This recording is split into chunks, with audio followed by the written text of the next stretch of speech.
దేశంలో మతం ఆర్థిక రాజకీయ ఆధిపత్యాన్ని నడిపిస్తుందని మీడియా అకాడమీ మాజీ చైర్మన్ అల్లం నారాయణ అన్నారు. సిద్దిపేట జిల్లా కేంద్రంలో విపంచి కాలనిలయంలో ప్రజా రచయితల వేదిక 16వ వార్షిక సదస్సులో ప్రెస్ అకాడమీ మాజీ చైర్మన్ అల్లం నారాయణ, నందిని సీతారెడ్డి పాల్గొన్నారు. ఈ సందర్భంగా మాట్లాడుతూ దేశంలో అమలవుతున్న హిందూ మతోన్మాద ఫాసిస్టు అభిజాత్య పోకడాలతో తెలుగు సాహిత్యం అంబేద్కర్ ప్రభావం వంటి విభిన్నమైన అంశాన్ని ఎన్నుకోవడం అభినందనీయమని అన్నారు.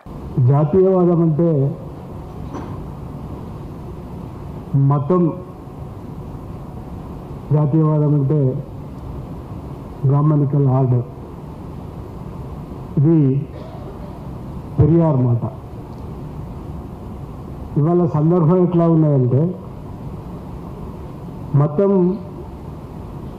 ఆర్థికాధిపత్యాన్ని, రాజకీయాధిపత్యాన్ని, చివరికి దేశాన్ని నడిపిస్తున్న అన్నిటినీ శాసిస్తున్న ఒక సందర్భంలో మనం జీవిస్తున్నాం. సాంఘిక హోదా, సంపద, అధికారం ఇవన్నీ కూడా ఆయా స్థలకాలాదుల్లో ఒక్కొక్క ప్రాధాన్య రంగంగా ముందుకు వచ్చే ఒక క్రమం ఉంటుంది. ఆ క్రమంలో మతం అనేది అన్నిటికన్నా ప్రధానంగా సంస్కరణని అట్లాగే మార్పులను ప్రభావితం చేస్తుందని అంబేద్కర్ బోధించారు.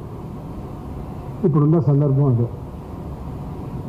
చాలా ఆశ్చర్యంగా మీరు ఎన్నుకున్నారో తెలియదు, కానీ ఇంతకన్నా ఒక మంచి సమయం భారతదేశంలో ఇప్పుడు అమలవుతున్న హిందూ మతోన్మాద ఫాసిస్టు పోకడల సందర్భంలో, అతిజాతీయవాద పోకడల సందర్భంలో అదే ఒక ప్రధాన వైరుధ్యంగా ముందుకు వస్తున్న, అంటే పీడితులు, బాధితులు, కులాలు, బహుజనులు అందరినీ బాధించే ఒక క్రమం నడుస్తున్న క్రమంలో మీరు ఒక చిన్న సమూహం అయినప్పటికీ ఇది ఎన్నుకోవడం ఎంత సందర్భం అంటే మిమ్మల్ని అందరినీ హృదయపూర్వకంగా నేను అభినందిస్తూ ఉన్నా. ఒక గొప్ప సందర్భాన్ని మీరు ఎన్నుకున్నారు. ఇప్పుడు అంబేద్కర్ని తలకెత్తుకొని నేను కొన్ని చూసినాను. నిజానికి మానస హెచ్చరించినారు విత్ టెక్స్ట్ అని. ఈ ఎక్స్టెంపోర్ మాటలు కుదరవని చెప్తున్నారు, కానీ మాకు సందేశమే కాబట్టి మాకు ఈ టెక్స్ట్లు ఇవన్నీ వర్తించవని అనుకుంటున్నాను. ఇది సందేశం మాత్రమే, అభినందన ఒక రకంగా.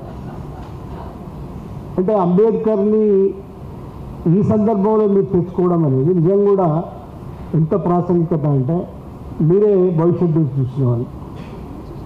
చాలా ఆశ్చర్యకరంగా ఏదైతే తిరోగమనము అని అంటున్నామో వాటినన్నింటినీ ఇవాళ కమ్యూనిస్ట్ పార్టీలు మాట్లాడుతున్నాయి. చాలా ఆశ్చర్యంగా అనిపిస్తుంది ఈ మధ్యలో.